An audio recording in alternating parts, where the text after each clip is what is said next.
Selamat siang Bapak Subandi ya. Ya. Terima kasih sekali saya diperkenankan untuk bisa datang mengunjungi studio Bapak ini. Ya, studionya Bapak di mana Pak? Lokasinya Pak? Di Gendeng Bangun Jiwa Kasihan Bantul. Gendeng Bangun Jiwa Kasihan. Jadi sebelah timur Balai Desa Bangun Jiwa. Ya. Jadi ini studionya itu lebih banyak ke buat wayang atau berkarya seni yang terkait dengan wayang Pak ini? Buat karya seni yang terkait dengan wayang, karena basic saya wayang. Oh, sejak umur 7 tahun saya bikin wayang. Nah, ini jadi ya itulah. Iya. Ya karena memang seni tradisi ini memang tidak bisa dikuasai dengan matang dengan waktu yang singkat, Pak Nyi. Oh ya jelas. Jelas ya. Jadi nggak mungkin kita bisa belajar wayang tahu-tahu cukup besok udah jago wayang terus jadi dalang atau jadi penyungging wayang itu. Ya, ada mungkin ya seperti itu, dalang yang tahu-tahu baru muncul terus terkenal juga ada. Tapi kalau nampak wayang ya nampaknya susah. Karena wayang itu harus belajarnya dari megang tatahnya pun harus diatur. Ada tata cara. Oh, gini. Ya saya pikir ini bagus sekali dan saya lihat karya-karya Pak Subandi itu tadi saya lihat ada wayang sampai ke lukisan kaca Pak ya. Lukisan kaca, ada lukisan wayang. Nah, ini saya lihat karyanya juga ada unsur-unsur modernnya, ada gambar sapi, kuda, dan saya lihat ada mobil gitu Pak ya. Jadi ada kuda tapi dengan menggunakan unsur-unsur wayang atau motif-motif yang menjadi backgroundnya Pak Nggih. Nah, saya lihat ini konsepnya seperti apa Pak? Jadi kalau boleh tahu atau mungkin bisa dijelaskan oleh Bapak, kenapa Bapak berkarya seperti ini gitu? Saya itu kalau melukis ngawur. Ngawur. Saya itu nggak pernah punya konsep tertentu. Jadi karena pekerjaan berkarya seni itu kan sejak kecil, sejak umur 7 tahun sampai sekarang mungkin sudah 58 tahun. Dari usia saya yang 65 tahun itu, jadi hampir seluruh hidupku saya habiskan untuk wayang. Untuk wayang. Dari situlah kalau melukis ya seperti orang bernapas saja. Bikin wayang ya seperti orang bernapas. Jadi setiap kali saya kepingin ya bikin aja, nggak usah pakai konsep. Cuma kalau misalnya perkembangan, yaitu saya mencoba mendekati sesuatu yang beda dengan yang lain, cara pendekatannya. Itu aja.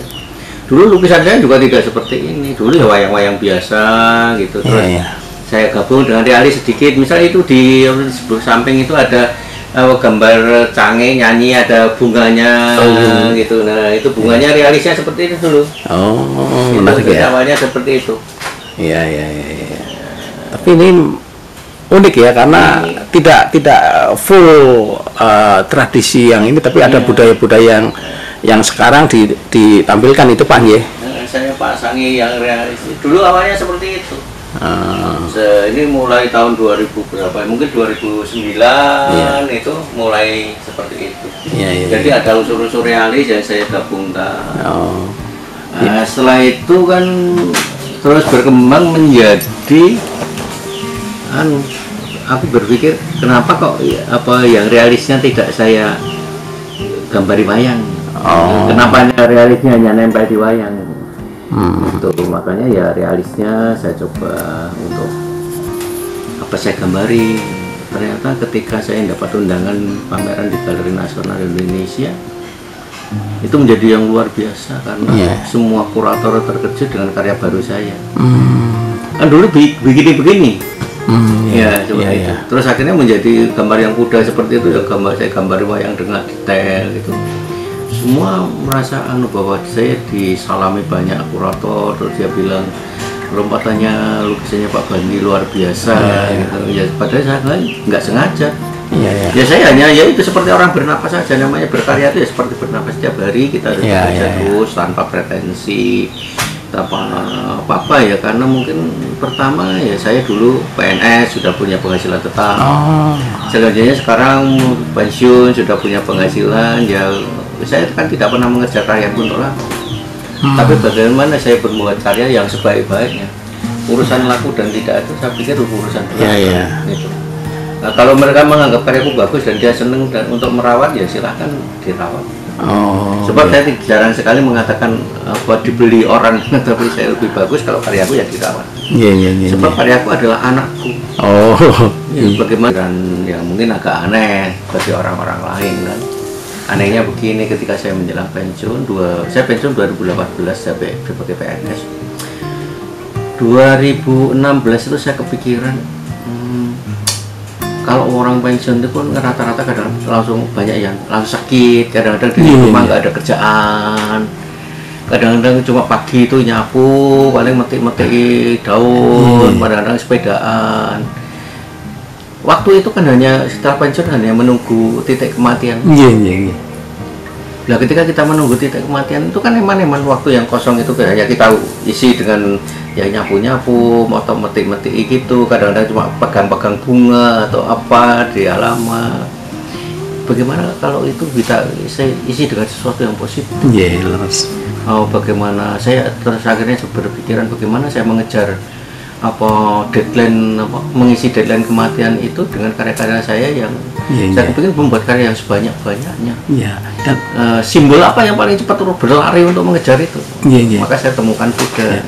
Saya pikir juga ada sisi yang menarik. Bapak dengan setelah pensiun, Bapak menghasilkan sesuatu yang bagus ikut dalam pelestarian budaya tradisi, itu kan menarik, Pak. Saya kira saya sejak kecil sudah ikut. Maksudnya paling tidak di usia Bapak ini Bapak masih melestarikan karena di Jogja mungkin banyak seniman gitu ya, banyak ini. Tapi kan yang fokus antara mengkaitkan dengan wayang ya ada gitu. Tapi kan sebenarnya wayang sampai detail seperti ini kan tidak banyak gitu, Pak. Iya, karena mungkin karena saya itu ya sejak kecil ya itu darah daging saya ya wayang itu ya. Jadi mungkin ya mungkin ya nempel aja gitu, mengalir saja. Jadi karena saya memang yang tidak punya sesuatu yang saya inginkan terlalu mewah untuk kehidupan ini. Selain bagaimana saya mencintai dengan budayaku sendiri. Saya setuju, Pak. Jadi memang sekarang apalagi anak-anak muda sekarang kan generasi instan. Generasi apa sih? Ada yang bilang strawberry yang gampang busuk dan sebagainya. Mereka itu tidak mau kerja keras dan sebagainya lah. Sedangkan untuk melestarikan seni tradisi itu butuh kerja keras. Dan saya lihat tadi di depan ada anak muda yang juga membuat melukis dan sebagainya. Berarti ada satu proses kaderisasi atau transformasi keilmuan ke yang muda gitu loh, Pak. Nah iya, yang ini untuk tetangga kiri kanan saya itu sebagai dedikasi terhadap lingkungan saya sekitar sini. Ya mereka belajar ya tidak bayar. Gitu. Untuk karena apa ya, kadang kita namanya bertetangga kan bisa saling membutuhkan. Kalau saya tidak bisa secara fisik, mungkin kan saya secara ini dalam termasuk yang berkaitan dengan mendidik keterampilan dia gitu. Jadi ada kalau saya lihat Bapak juga berbagi ilmu dengan generasi muda, Pak. Iya, dan kadang-kadang yang anak-anak gitu yang belajar itu kalau setiap minggu saya ngasih uang saku loh. Oh gitu. Jangan dianggap kalau tidak ya dia malas belajar. Iya, tapi tradisi karena sekarang mengajak anak muda untuk masuk ke dalam dunia-dunia yang detail. Tradisi ini susah karena mereka maunya main handphone yang sangat digital gitu. Nah, ini di sini sampingnya kan di depan Bapak kebetulan ada anak saya Anugrah yang juga seniman gitu. Tapi memang Anugrah berbeda untuk masuk ke dalam dunia tradisi akan berbeda karena dia juga anak milenial gitu. Jadi saya kenalkan biar dia itu bisa mencintai seni tradisi terutama wayang gitu, Pak Anggi. Ya, jadi ketika saya menjadi PNS itu saya diminta untuk memberi sumbangan 2,5% dari gaji saya untuk disumbangkan ke Basda, Badan Amal Sedekah itu. Tetapi aku juga bilang bahwa kalau Badan Amal Sedekah itu sungguhnya setiap orang bisa bantu. Banyak yang bantu untuk kegiatan masjid dan kegiatan beasiswa dan lainnya. Tetapi kan kalau yang saya geluti, yang saya sementara ini membimbing anak-anak yang untuk belajar seni tradisi, siapa yang peduli? Padahal aku setiap malam minggu harus ngasih uang saku pada mereka. Ya udahlah, saya sumbang seadanya. Saya sumbang 5.000 per bulan. Tapi yang lain saya sisihkan untuk bagaimana saya memberi uang saku pada mereka yang mau belajar seni tradisi waktu itu ya. Nah, jadi ya apa sungguhnya kalau dikaitkan dengan masalah pelestarian ya saya sepertinya ya mana ada orang yang mau. Ya, ya. Negara mana yang mau peduli dengan hal ya tentang Ya. akan apa namanya tidak berkembangnya seni tradisi. Ya. Kalau dihitung begini contohnya ya, kalau di daerah saya di Gendeng ini dulu ada sekitar 200 perajin. Ya. Itu sekarang tinggal 31 orang. Yeah. Ya kenapa ya? Karena memang negara tidak peduli dengan mereka. Seandainya peduli pun ya nggak seberapa lah, nggak seimbang dengan jerih payah mereka sebagai pelestari. Iya, saya juga melihat seperti ini, Pak. Jadi memang pemerintah seharusnya punya kepedulian. Saya pernah diskusi dengan WA dengan Bapak nggih. Jadi tentang seni tradisi. Saya kemarin sejak Covid itu saya sampai miris karena kalau di Jogja mungkin anggap saja ini seni tradisi bisa tumbuh bagus ya, tapi saya di daerah di sana itu Covid itu karena dalang-dalang wayang tradisi yang dia punya stok wayang itu nggak ada yang dalang, itu wayangnya diecer dijualin. Jadi souvenir ya sekarang kan itu keruntuhan seni tradisi karena dia tidak bisa manggung, pemerintah tidak peduli. Seharusnya kan satu perangkat gamelan dan wayang itu dibeli sama pemerintah dan dia dijadikan satu aset untuk pengembangan seni budaya, bukan diecer-ecer ke kolektor-kolektor gitu, Pak. Nah itu kan sisi-sisi yang menurut saya ya pemerintah tidak peduli, tidak terhadap nasib, karena banyak juga seniman yang masih harus berpikir tentang besok harus makan apa gitu. Terpaksa jual karya-karya yang seharusnya mereka pertahankan untuk seni tradisinya dia gitu. Ya bisa saja seperti itu ya, karena memang betapa sulitnya kita bertahan hidup dengan seni tradisi. Dan makanya saya berharap sekali kita negara ini bagaimana bisa memberi semacam beasiswa atau subsidi terhadap anak-anak yang mau belajar tentang seni tradisi. Apakah semua misalnya orang-orang yang di desa dia mungkin tidak hanya di sini ya, tapi mungkin di luar daerah juga banyak. Ketika kemarin saya mengikuti kongres kebudayaan itu, ada keluhan bahwa tentang bahwa negara tidak pernah peduli dengan seni tradisi itu banyak sekali muncul. Dan lebih-lebih ketika kita lihat mereka yang mendapat misalnya anugerah kebudayaan untuk seni tradisi itu mereka yang sudah jompo, sudah stroke, sudah seperti itu. Aku pikir ya kenapa nggak mudah ya, kenapa mereka diberi dalam kondisi yang sudah seperti itu sehingga dia sudah tidak mampu lagi untuk melakukan sesuatu, sehingga misal usia 60-65 tahun sudah disubsidi oleh negara, seniman tradisi subsidi oleh negara, kehidupan dia tenang, dia bisa menciptakan sesuatu yang bisa menjadi panutan generasi berikutnya. Nah sekarang kan tidak. Makanya kalau saya seperti ini ya, saya seperti berjuang sendiri. Iya, Pak. Jadi saya lihat kita tuh kadang-kadang malah berpikir seperti ini. Mungkin Bapak punya teman orang-orang dari Malaysia, Pak. Saya juga punya teman Malaysia. Tapi kan ketika Malaysia juga mengklaim dia wayang itu dari punya dia, dan bahkan saya pernah dapat oleh-oleh dari Malaysia, dia memberikan souvenirnya keris gitu, terus wayang kecil-kecil. Jadi kita kadang-kadang berpikir, loh ini kan punya Indonesia, tapi kok Malaysia dengan gampang itu jadi souvenirnya mereka. Itu kan sebenarnya kita punya barang yang bagus tidak dirawat, tapi orang lain bisa memungut-mungut dari serpihan-serpihan punya kita gitu loh, Pak. Iya, dan ya saya juga tidak bisa menyalahkan karena apapun alasannya. Namanya orang-orang Malaysia itu juga kan imigran-imigran Indonesia yang ke sana. Mereka membawa budayanya itu bawa ke sana. Walaupun mereka yang bawa ke sana adalah pas-pasan gitu. Tetapi kan di sana ada mungkin semacam tempat untuk